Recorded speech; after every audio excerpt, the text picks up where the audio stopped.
never for 80 minutes. Gabe Hamlin is an option in there. Tally Matautai and Joel Tompkins are going to be the other main options, I think.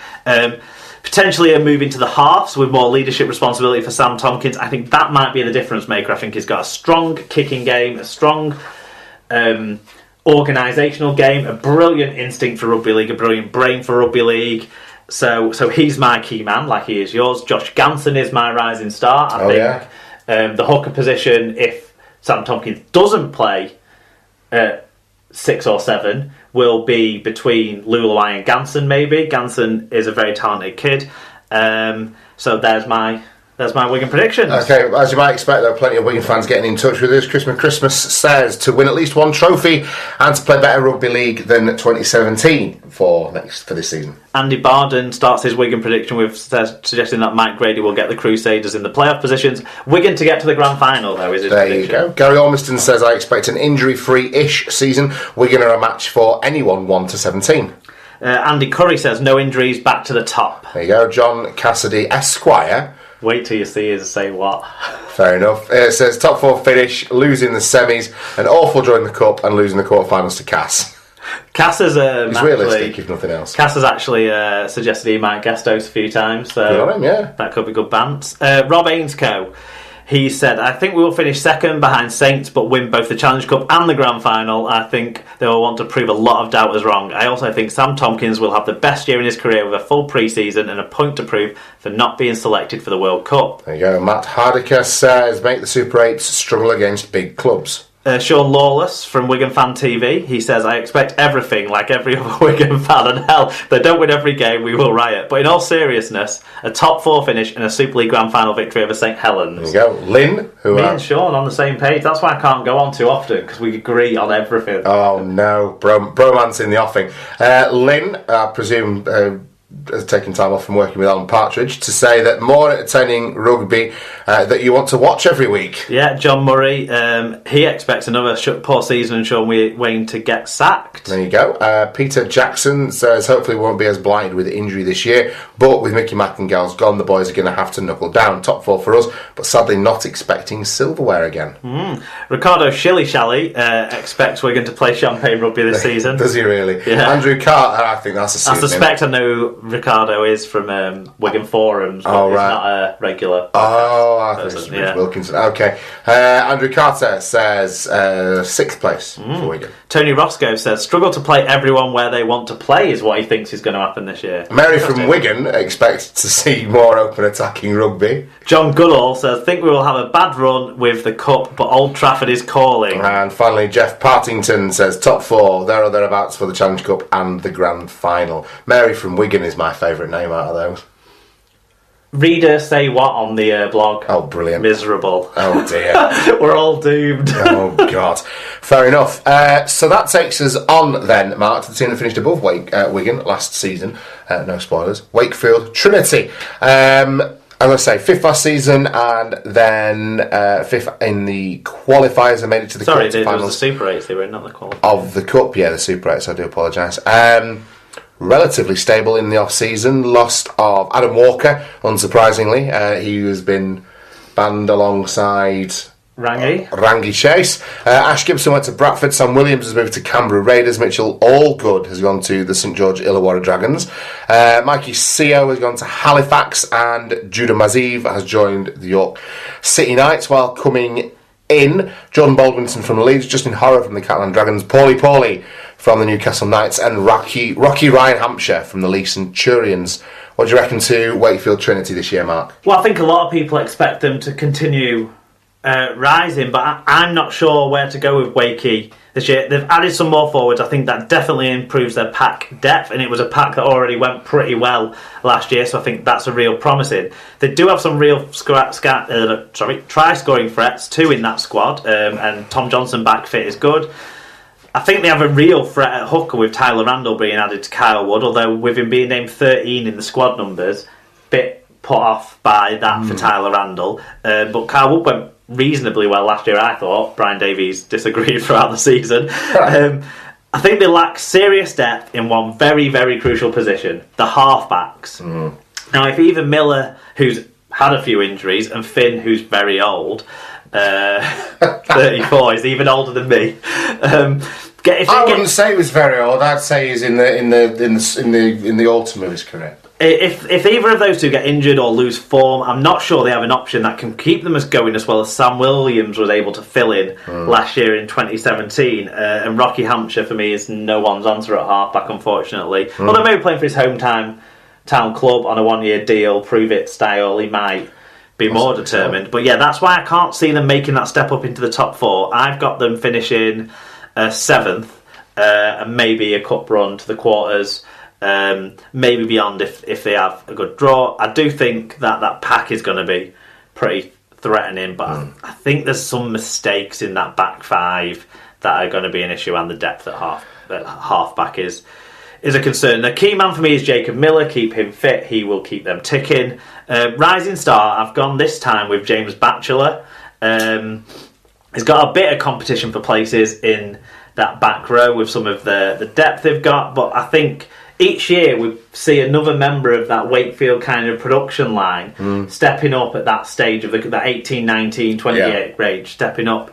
And I think this is James Batchelor's turn to be that man and actually be a consistent performer throughout, with a full year now of being a full-time professional behind him. There you go. Wakefield are going to be pushing hard to improve on last year, obviously, but I'm not entirely sure that they've got anywhere to go. Really, I think there's enough teams better than them to keep them from cracking the top 4. I actually have them finishing 7th and then 6th after the Super 8s.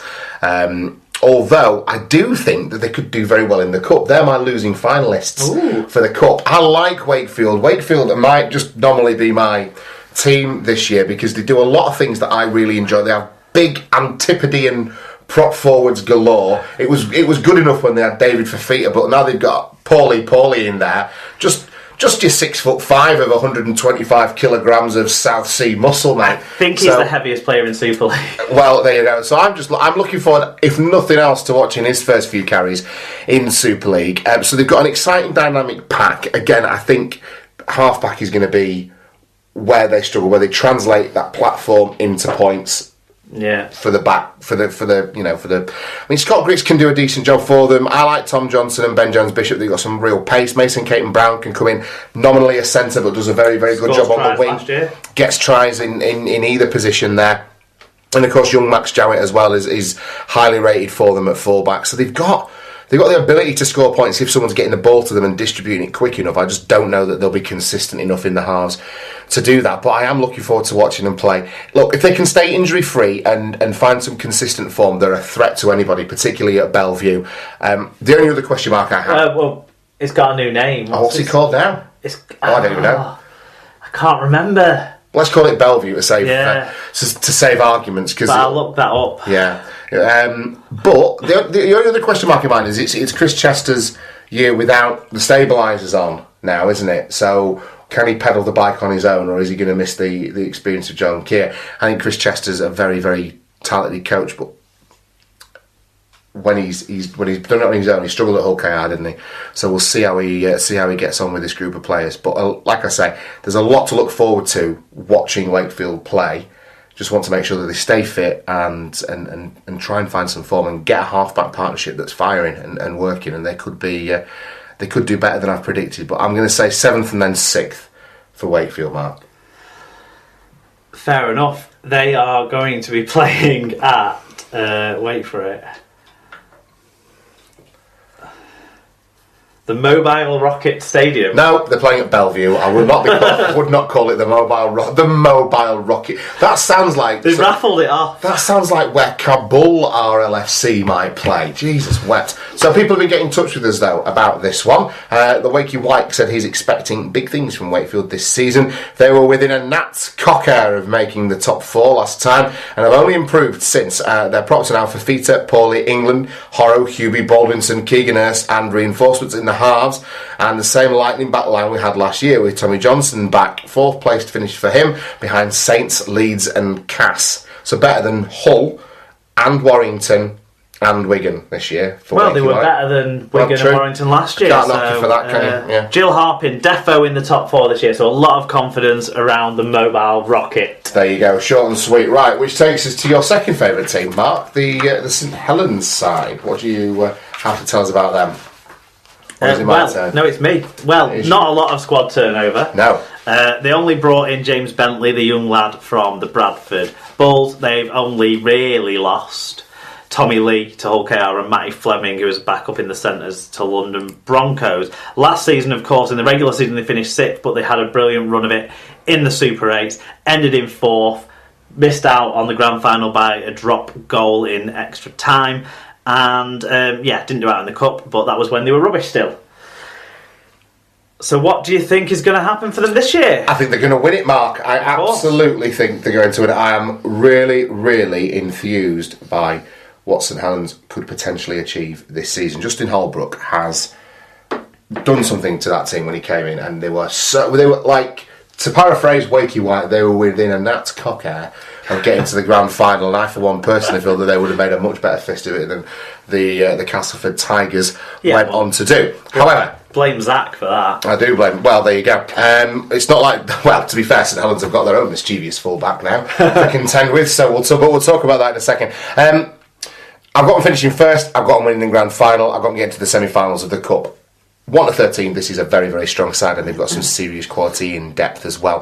The thing I like about Saints is that they could feasibly pretty much go from anywhere on the pitch. They've got some real quality in that back line, and probably the best pack in the competition for my money as well. Certainly the best prop forward in the competition in Alex Walmsley, and also one of the most consistent and quality prop forwards in Kyle Amor. They've had a stable off season, which tells me that Holbrook's happy with what he's got, and tells me that he's keen to work with them and make them into a unit. The Ben Barber factor is going to be exciting. He started to show glimpses towards the end of last season after a bit of a slow start, with a full off season behind him and settled in the north of England. I think he could do very, very well indeed. My key man for St Helens is going to be the captain, James Roby. He's the key. He would be the key man in any team for me. But if they're going to do what they want, if they're going to finish first and if they're going to win things, it's going to be on the back of James Roby's play and vision and leadership. But that is augmented by players like Matty Smith, who can read the game like it was a Jack and Jill book, and that's going to be augmented further by some of the quality that they've got in players like Johnny Lomax and Ben Barber's off-the-cuff stuff as well. My rising star is young James Bentley from the Bradford Bulls, a very, very bright spot on an otherwise utterly dismal couple of years at Bradford Bulls was the development of this young second rower, and I suspect that he might have to wait a little while to get his opportunity, but then when he comes into the squad he's not going to look out of place in a Super League side, so keep an eye out for him. And I said semi-finals of the Cup. There you go. What do you think? Well, fairly similar to you, actually. I think in a way, you were mentioning it before, but Saints got a head start on the rest of the sides for 2018 really by starting their prep within the 2017 Super 8 with the big signing coming into the side, the new coach, just in captain ref's fault, Holbrook, starting to get the team playing. Sean Wayne, not his thing. Nowhere near like. No, he's not. No coach is like Holbrook in our competition. Let's be fair. Yes, okay. Justin Holbrook makes Derek Beaumont look nice to referees. Now that's. Jesus Christ, if Derek Beaumont is your starting point for nice to referees, fair enough, I'll give you that. Okay, anyway, he started to get the team though playing how he would like them to, and there was a bit of variation in their attack. There's some interesting stuff there. I think they just fell short to Cass, but with a strong starting lineup, very strong starting lineup. I think on my reckoning in the blog I did, when I did front line 17, they also took front 13s in shirt numbers, and I think their first 13 is probably level with Cass's as being the best in the league, and that's without even number 23 being included in that conversation, Ben Barber. I think they've got some real standout players in there as well, some good young talent that's now got a little bit more experience. Those names are Percival, Theophage, Morgan Knowles, Luke Thompson, and then throwing Danny Richardson and Regan Grace into that mix. True. And then there's a little bit of experience for those players now, and they've definitely got a chance at going further than they did last year. I feel Ben Barber will be a huge factor out of the back, and Johnny Lomax probably playing in the 6 shirt, but I think those two players will be strike weapons off the back of what Matty Smith can do organising the side and what James Roby can do jumping out of dummy half. Whilst Ben Barber will probably be the difference between how they did overall last season and how they'll do overall this season, I don't think that he will be the key man. I think that will be James Roby.